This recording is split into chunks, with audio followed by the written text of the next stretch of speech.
The migration problem is that the longer each protoplanet needs to grow and the more protoplanets within a protoplanetary disk, the more difficult to explain the final architecture of the system, as forming exoplanets move toward or away from the host star in a protoplanetary disk before gaining enough mass to stabilize their individual orbits.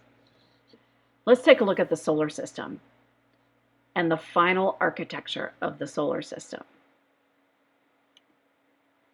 We have the Sun, Mercury, Venus, Earth, Mars, Jupiter, Saturn, Uranus, Neptune, and our Kuiper Belt objects. We have a large solar system with many different objects in it, but the initial protoplanetary disk had many more forming objects in it. As Jupiter migrated inwards, any large super-Earths or forming protoplanets probably fell into the Sun. Any migrating Jovians outwards probably pushed forming exoplanets out.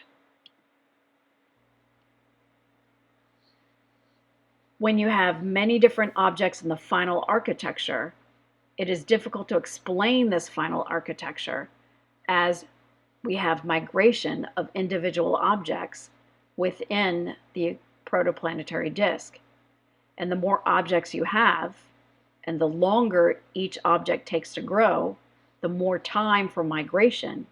So you need to have the right migration ingredients to explain the final architecture, which explains the migration problem.